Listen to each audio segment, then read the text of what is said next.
On behalf of the School of Information Management, I invite you to join me in extending a warm welcome to Dr. Louise Spiteri, who will be presenting tonight's lecture titled In the Reader's Own Words, How User Content in the Catalog Can Enhance Reader Advisory Services.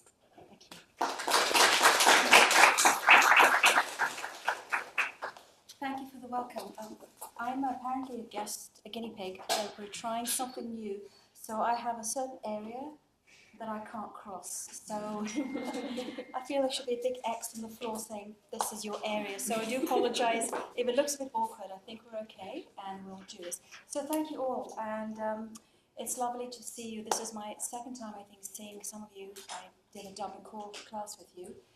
And the research I'm going to be talking about today is something that I've been doing for a while. I also want to acknowledge that this research was done with two other colleagues.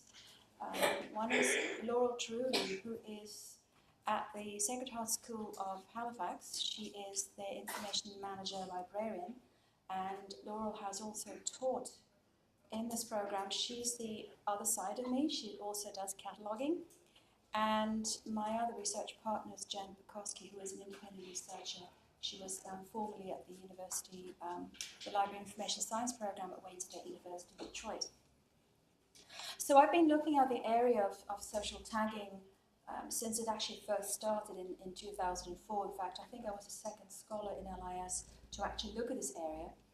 And I should also indicate, is my volume relatively good? My voice is not the strongest today, so I do apologize. I can't project as well as I normally can.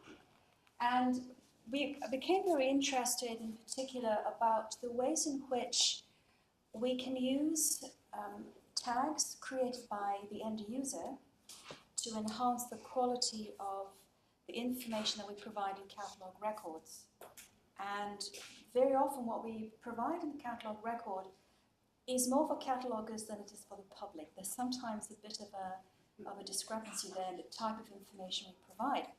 So we're also facing enormous competition from organizations such as Amazon. Now, for example, how many of you use Goodreads? Yes, good. I mean, I don't know about you, but I tend to go to Goodreads before when I decide what to read. Then I go to the catalogue. And I do this for a living, cataloging, so it's a little discouraging when I do this. And there's a reason I do this, right? So part of what we see, and I've put those, this is what I call the competition. And we are competing, and competition is very good because a lot of the advances that have taken place in particularly public library catalogues have been influenced quite a bit by this. And Amazon has led the way for many years in really, the content of the metadata may not always be the best, but the catalogues have a lot of features that we really like. Like, for example, the look inside, the pictures on the front. Those are all things that Amazon started. So we're going to look at specifically the environment of the public library. And Laura and I in particular have been arguing this for quite a long time about the fact that a library is a social environment. And one of the things we've been looking at is, can a catalogue replicate to a certain extent that environment? I always use a library in a way very similar to my bank. I am happy to never set foot inside my bank, but I use their services frequently. I don't need to actually go in there to do whatever I need to do. Many folks, particularly in the smaller parts of Canada and in Nova Scotia, may not actually have a branch library, but they can still, the catalogue, which is the most used tool a library provides, is an opportunity for people to actually engage with each other, potentially with library staff via the catalogue. And Reader's Advisory is particularly important, and if you've never used it yet, it's an opportunity where you actually meet with a library professional and that you'll sit down and discuss what types of things you like to read, what kind of mood you're in, and there's that discussion that takes place. And we've argued is that this is a face-to-face discussion, but what do you do for people who don't have a branch library, who don't have the opportunity to meet with somebody face-to-face? So they'll pop in, they'll drive in to pick up a book, but they don't have the time or that face-to-face. Like I go to Kesh and Goodman, I'm there every week. I keep wanting a plaque because I'm there all the time. And they know me, right? But people don't have always that luxury. There's also other elements, of course, about Reader's Advisory, is that we are, increasingly our clients are spoilt by the environment in which they operate. So I mentioned Goodreads. Goodreads is a really quite a rich environment because when you go to Goodreads, you can see what other people think about the book. You can read their reviews, and I don't know about you, but they help me decide what to read. Because if the reviews are negative, and they're honest reviews, I might say, I don't want to waste my time reading. And sometimes I regret not having read those, ignore them and thinking, good grief. Especially in ebook, where you don't know how long the book is, you realize 700 pages of torture, of having to read this horrible book. And thinking, oh, I can't get those hours back. And public library catalogues have to be careful because the tradition is that you don't put anything subjective in your record. Typically in a library catalogue, you might have a summary which is extracted from the book, so no agenda there. You know, it's obviously the publisher's opinion. Librarians don't generally impose their own opinion, and I like the honesty of Goodreads. These are fellow readers who have actually read the book. And Library Thing is a similar site where people can share, and you can tag, and you can follow people who have similar reading interests, and you can read new books based upon what they've read, and they can communicate with you. You can't do this very well via catalogue, which I think is a shame because we're supposed to be the best at this, but with sites like Goodreads are actually doing our job in many ways better than we do. I know there's resources at place, but can we think about it? So we do have what we call integrated social discovery platforms. These are, we can't go into too much detail, but these are discovery layers that sit on top of your catalogue, the content. And they allow a degree of interaction. The best example is in Canada, I think, is Edmonton Public Library, who have an extraordinary catalogue. And they use bibliocommons. These are the three primary ones. These are layers that allow you to replicate the Amazon environment, where people can tag, they can create wish lists, they can enter reviews. And so we have an increasing input. Academic libraries are far behind in this environment, which is why we focus on public libraries, because they're doing much, much more work in this area. So one of the things, and Laura, when she worked in the Halifax Public Libraries, noticed Reader's Advisory can be a challenge because people are not always comfortable with approaching another person, particularly if they think they're going to be judged about what they read. And I imagine for teenagers that can be, I mean, anyone above the age of 20, if you're a teenager, is old, right? So I come by, I'll be like ancient, right? They're not going to have anything to do with me, because what could you possibly know about me? You don't understand. People might be embarrassed to admit they like those, lovely romance novels where there's always this beautiful person in various state of undress on the covers. And that's absolutely fine. You can read whatever you like, but they feel I'm going to be judged. And maybe they have been in the past. So the idea is that can we use the content provided by the end users to form a type of reader's advisory peer-to-peer rather than customer-librarian, where there's an implied feeling of authority, potentially. So here's an example of, I think you probably recognize this title, and this is from Amazon to show you the type of environment. If you've noticed there's 186 customer reviews. That's a lot of reviews. And that's a short sample of those. Now, obviously, there's stuff that they wanted to buy stuff, and that's fine. But those reviews are incredibly powerful and useful, and I consult them all the time. And then I'll go and borrow the book from the library, but I'll go here first. But I'm not the only one who does this, right? It's a common thing, because they provide me with information I cannot get from the public library. And there's some more there. Okay, so there's an example here, and then you've got rating, 4 out of 3 out of 5. So these are all very useful things. I'm sorry to be doing this twisting back and forth, but I'm conscious of my zone. So. And this is from Ottawa Public Library, which uses the bibliocommons. So this looks rather similar, doesn't it? Same type of image. We've got the rate this. We don't have anything, by Kindle version, clearly. But you do have, there's a summary, and then you'll find on the next one, you've got reviews, okay, and tags on the side. You've noticed there's 220 comments, that's a lot. With age suitability, so clients actually recommend this book for certain ages. The librarian's not doing this. This is the actual people who use the library doing this. And also they upload videos. The legality of that, I'm not too sure about, so we won't dwell on that.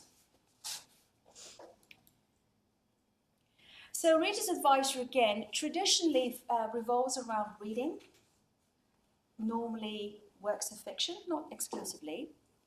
And it's this one-to-one conversation. It's a wonderful resource. It's been done in libraries for very many years.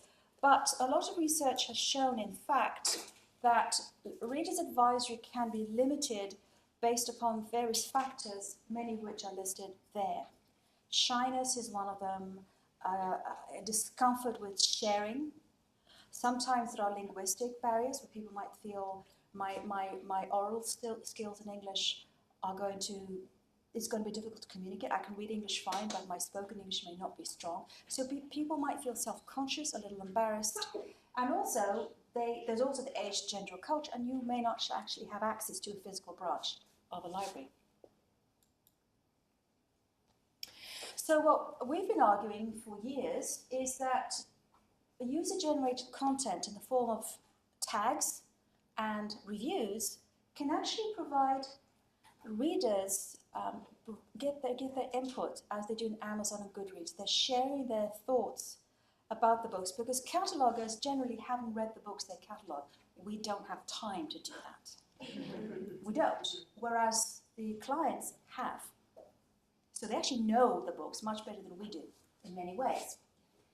And we're not saying take anything away from the content provided by the librarians. Absolutely not. We're adding this as a supplement. And we'll see how that can play out. You can discuss the emotional impact. This is the most important thing we discovered in our research. And we'll talk about this in detail. But what's interesting about this is librarians themselves are involved in this. As what we found when we looked at the research is that the RA staff were actually writing their own reviews and having this kind of conversation with the clients, which is extremely valuable because they now become immersed. So they're not seen as these kind of figures of authority, they're now part of that reading community. So there's a real richness of experience there. So we conducted 2 studies, and I'll go over both. The first study was to look specifically at the type of content that was provided by the end user and then compared that to what was in the typical record, okay? And the second one was looking specifically at the affect. That is the emotional impact that the works had as expressed by the users, because that's what we found from study 1, that is the most important contribution users made.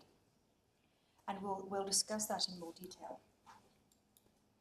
So this is the first part, and if I lapse into catalogue jargon, please tell me, because it's an occupational hazard, so I do apologize for that. So if I do that, please stop me.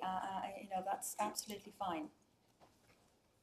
So we want to look first at the types of content that people contribute. So are they doing tags, reviews? Are they adding reviews? And also, we want to categorize the type of tag. So are they describing location, subject, place, those sorts of things. And I've noticed my numbering system, there's triple ones. I don't know how that happened. It looked like 1, 2, 3 earlier, but there we go. These things happen. And we also wanted to compare how that content created by the end user paralleled that provided by people like me, okay, and people like you in your professional modes. So we looked at 22 adult fiction titles. We looked at a variety of prize-winning books from the Gilder list, etc., which are relevant to Canada. And we examined 53 Canadian public libraries that use the social systems, okay, and Bibliocommons is the most. The nice thing about Bibliocommons is it's Canadian, which is fabulous, and it's extremely well used. The others are American, and there's an example of where we picked our titles from. So it was, we picked titles that kind of ran the gamut. We also want to pick titles that existed in all of the catalogues, otherwise you wouldn't have a very good data set. So we did ground of theory. Now, I won't go into too much detail, but ground of theory is where you do a qualitative analysis of the content and you categorize it. So for the first round, we had 3 groups do this. So 2 groups independently looked at the LCSH is Library of Congress subject headings. It's too long to fit on a slide. So it's LCSH from now on. Those are the controlled terms by which cataloguers describe content, all right? So we did not go in there presuming any existing categories. We start from the bottom up. So 2 groups of researchers separately looked at what kind of content is being tagged. And then I am the third neutral party who did it as well, and then we compared and we triangulated the results. So I was the 4th because we had different sets of people doing that. So this is to show you on average what we found. So it's interesting, you'll notice that there were more subject headings provided, but there's actually quite a few tags. There seems to be a gap there, so I do apologize. Something's missing there. So we did, some records didn't have subject heading. This is something we found when we did the study. Edmonton Public Library provided no subject headings, full stop, for anything, any of the fiction titles. There's been a tradition in cataloguing where fiction gets the short end of the stick.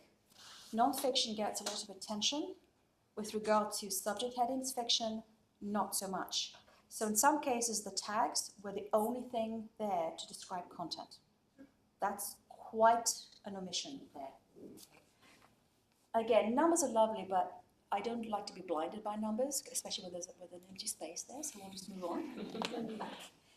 So we also want to look at unique, because there are overlaps. There are sometimes records repeat themselves. So we've got unique. So if you notice again, there are twice as many, give or take, subject headings than tags. And what we found was interesting in the fact that clients are smart. The tags, by and large, did not duplicate what the catalogers had already done. So that's why sometimes there are fewer tags, because they didn't repeat. They said, well, that's already been covered. I'm going to add something different. And the reviews, we were quite surprised to find there were 28 reviews on average. The book Room got the largest amount. It's a very controversial book in many ways. And it was also very, if you haven't read the book, it packs a punch. It's very emotional, and it really evoked a lot of feelings in people. But by and large, we're pleased to see that we got quite a rich set of reviews. We didn't know what we were going to find, so this was actually, we're very pleased to see that. Now, these are the categories on the left, is what we derived as the common categories. And what you'll notice is the largest number they're organized in alphabetical order. Library of Congress, primarily genre is the number one thing. Genre is probably the most neutral way you can describe something. So there's nothing subjective, well, you can be, but there's nothing affective about it. Followed by the period, time period, and topic. And if you notice, genre is also 14, what's interesting about the tags, a lot of the people actually indicate what awards were won by the book. This is because they read the book afterwards. When you get the book, when the catalogers get the book, it's just been published. It hasn't won anything yet, usually. So that's really valuable information that clients adding after the fact, which is really important. And topic. So if you notice that there are differences, and for example, if you notice the tags don't indicate period or people mentioned because the headings have already done that. So that they're actually not replicating, which is quite interesting.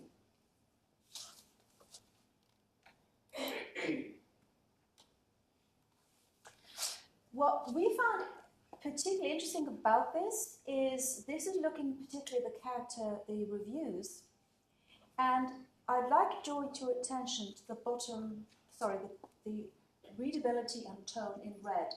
These here are interesting. The protagonists are where the clients identified characters by name. And you can't do that in Library of Congress because they don't exist. Unless you're Daffy Duck. Daffy Duck actually has a subject heading Library of Congress. I'm not kidding you. But most protagonists don't. But those are valuable access points. So, for example, if any of you are watching PBS, well, the Pole Dog series right now, right? People would know that name, but that name may not be a Library of Congress subject heading, so you can't do anything with it. But clients, they can do whatever they like. So it's a useful access point. But the readability and the tone are really important. That's where people talk about the affect of the book, how it impacted them on an emotional level, their enjoyment of the book, the tone of the book. That is not expressed by Library of Congress headings because it's too subjective, right? So we tend to be this very neutral. And there's nothing wrong with that. That's the whole point of neutrality. But clients are adding an extra level of depth and richness to the record that we can't do professionally. We're not even supposed to do that. Excuse me. Paratext. What is that? Paratext is where you talk about the structure of the book. For example, its features, whether it has a colophon, the page length. It's more a description of the actual physical. So people might say, this book was really long. So, yeah, as in too many pages. Yeah, exactly. Which is the book I read, which is 700 pages and was really boring, which you don't notice on an ebook, which is a downside of an ebook. So again, this is for the reviews. If you'll notice, there are what we did is we looked at the categories of. Now, what we did, we compared the categories we derived from the standard categories for Reader's Advisory that have been used for years, and there are equivalences.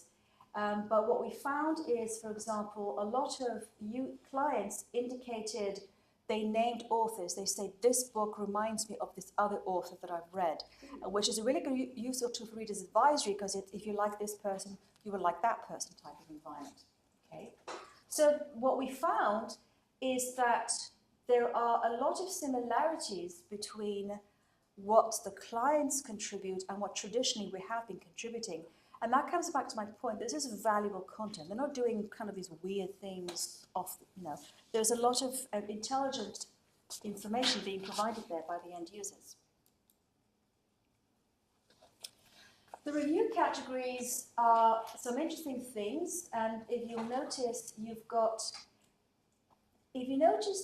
RA categories are very much based upon the intended audience, size and length of the book. That's kind of embedded on the paratext.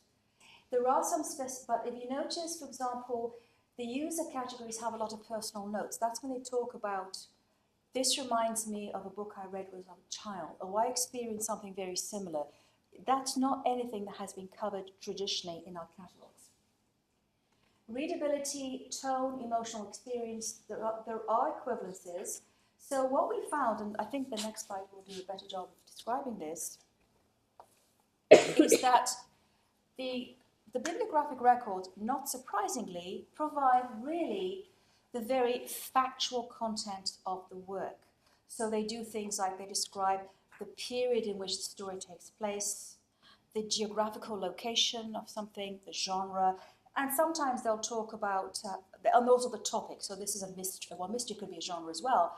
But they might say something like, it's about Christmas or Hanukkah. So it's kind of very much the name, rank, and serial order, serial number, not order. Very, very to the point. And that is the way cataloguers traditionally are trained, right? To keep it very to the point, no personal interpretation. And they don't talk about the tone of a work, the mood of the work, or the affect. So they won't say frightening or scary. You won't find those terms in the bibliographic record. The tags and the reviews, on the other hand, provide more emphasis upon the affect, the readability of a book, the tone, the mood of a book. It's the feel. So what we found was interesting is that the tags, I think, again, people look at the content and they say, the library catalogue already tells me what the book is about. I'm going to add something on top of that. I'm going to talk about the impact. So it was interesting to see there wasn't a lot of overlap. So clients are not, they're smart. They're saying that's been covered by the librarians, I'm going to add something else. And in the case of the one catalogue that had no fiction access points at all, the tags were red. That sounds like a very bad pun. I didn't mean it to sound like that, but I think you know what I mean, right? Sorry. As I said, I realized that probably wasn't good, very good. So we then moved on to talk about the second part of the study is we wanted to delve in more depth on the affect. So what we did for this one is we wanted to create, because I love taxonomies, that's what I do, is we wanted to create taxonomies, which are groupings by which you can actually categorize classes of emotions, because one of the things we're arguing is those classes can be used in the catalogue to narrow. For example, I want to find the book that's frightening, that's amusing, that's sad. You can actually, you know how when you go to a catalogue, you can narrow your book by age, by location. Well, why not by emotion? So that's what we were thinking of doing. You know, I think it's kind of fun to do that one. And the numbers have gone again. There we go. And it's funny how on your screen they look fine, and then suddenly it's, oh, okay, what happened? So we wanted to talk about the emotions that people experience, the tone of the work. We also found was interesting, we found people were associating memories with these books. This reminds me of my childhood. This book reminded me of a dog I had when I was a child. And they were very powerful statements being made by people, and that evocative feel is an important aspect of describing content that we can't do in the traditional catalogue record. So we used grounded theory again. This time, though, we looked at it from the top down, i.e. we had the three categories of emotion, tone, and association. So because that was based upon what we had taken from the first study. So one was bottom up, one was more top down. And it was interesting to use both techniques. They're both valid approaches. One was based upon the results of the others. So I looked at, I did this because I design these things. So we looked at three areas, and for emotions, we had to go through the cognitive and behavioral sciences. And so those are the theories on the left. For tones, the LIS field does that well. For association, you have to go to neurobiology and cognitive psychology because the other two fields didn't cover that. So I covered, and it's nice because you get to cover different disciplines to see how other disciplines describe emotions. And I had a great deal of fun doing that. So here's an example of the taxonomy of emotions that we created. On the left are the basic, these are like the main classes. And then on the right are types of emotions. So those are what we extracted from the reviews. So those are based, so that's the taxonomy I created based upon, we established based upon the research we did and also paralleling it to what we found. Surprisingly difficult to categorize emotions because there are so many ways, and we realized the different ways in which to describe anger is extraordinary. So many different nuances of language. It was quite an extraordinary experience. I learned a great deal from doing that. So these are the types of emotions that we found in the reviews. And engagement is what people indicated. This book was gripping. I couldn't put it down. You know, I couldn't go to sleep because I had to finish the book. And now we've all experienced that, you know. And it goes all the way down to happiness and sadness. Room was interesting because some people were very happy when they read the book. Others were horrified. Others were sad. That book, huge range of emotions here. So it goes to show you, disgust, room was the biggest one for disgust as well. It gets some real, love was kind of down at the bottom actually.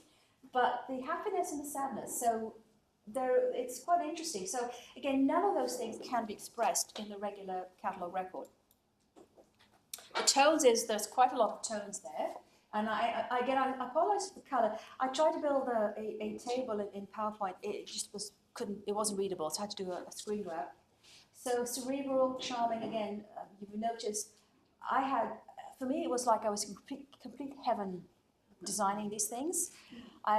This is what I do. I just love this stuff. So these are the various terms. So if you notice, for example, we've got under conventional, those are the types of tones that we actually found. So we mapped the tones in the taxonomies to what we found in the reviews. And to show you the number of basic tones in the reviews, realistic, they were talking about how realistic this book was. It was grounded, it made sense to them, going all the way down to cerebral, optimistic, complex. Again, these are describing the tones of the work that we don't get in any way via the subject headings assigned by librarians, because they just don't go down this road. And then last, we looked at taxonomy of associations. These are the types of memories that are evoked in people as they read the work, right? Agents like people, actors, fictitious persons, etc., etc. And I think, no, we didn't have it. I don't think they mentioned anything about animals. Oh no, pets. Pets as objects. I have to apologize for that, but that's the way they are categorized typically in taxonomy. So I think of pets as people. Well, people type, but I had to put them there. I didn't have much. Those of you who know me know this about me, but those are generally what we found, and to show what was from the review. So most people remind of objects, including, unfortunately, pets. This reminded me of my childhood home, my childhood dog, my cat, and often agents. This book reminded me of this author or of these actors, particularly if a film was made out from the book. They'll often say, I really love the performance of this person in this book, right?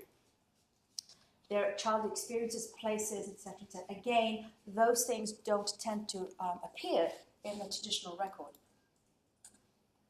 So we found 141 unique emotions. That's a significant number of emotions that we found in the reviews. None of that is expressed in the traditional record. It's not. Just is not covered. So this, I think, reinforces our belief that affect is such an important part of reading. But we're all readers. We know this, right? And it's not just reading. Films evoke the same thing. We didn't choose films, but we just stuck with books. So that emotional impact, and what's important is people wanted to talk about that experience in the reviews. That's a really cool thing about this, is nobody's paying them to do this. And they would actually respond to another person's review. Sometimes they'd have heated debates. And that's really, really good. That engagement is amazing to see. The MARC record, that's machine readable cataloging, provides the bare bones description of the work. It's minimal. Particularly for works of fiction, they don't tend to give too much information. So we are never suggesting that we get rid of the MARC record. Absolutely not. What we're suggesting is let's add this content with it to give people different means by which they can access content.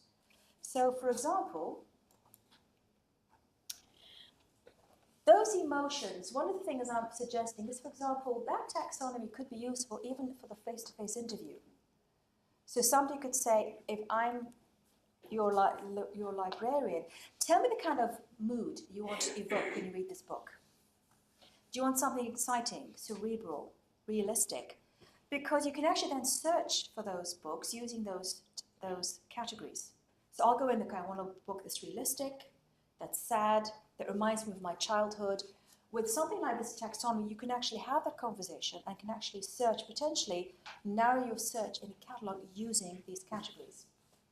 And you might want to omit. I don't want a book that's going to scare me. For example, with me, I don't want a book where I know an animal's going to die. Like I won't watch a film if I know an animal's going to die. It's just silly of me. I just won't. I can't even watch Bambi because I just get so traumatized by an animal. So and some people don't. Sometimes in your mood, I want something light, or I want something morose and sad, because sometimes you just feel that way, and that's absolutely fine. That's absolutely fine. So we could actually also, with these, one of the things we could do is actually prompt people. So as they're adding tags, Would you like to add a tag for emotions, for associations? So you can actually have your tags can actually become structured, so they have a more structure and uniformity to their format. The RA staff could read them, as I mentioned, and they could also help when you're having a conversation with a client. They might help the client direct more clearly what they. Sometimes we have trouble expressing what we want to read, and this could be, we might say, do any of these terms resonate with you? Are you looking for a work that's frightening, that's cerebral, that's happy? And you might have a type of conversation where it's a little less judgmental. You're using a taxonomy created based upon the users themselves. So I'm cognizant of, exactly 45 minutes. How about that? So if you have any questions, please be very happy to chat with you further about this. And just to show you that cataloging is not just a static, I have to put a plug for cataloging, I'm sorry, but that's what I do. That you want to think to yourselves as professionals, how can you engage with your clients in a variety of fields? And the idea is, again, to involve people. If I feel you involve people in the creation of metadata, it means something to them. And it's adding a great deal of value that particularly as budgets get cut, increasingly this content is becoming very important because our records are often too thin, and this provides some content. So I'm going to stop because I was thinking 45 minutes, so thank you, and I'll be happy to answer any questions or comments that you might have. Oh, wow, okay, great.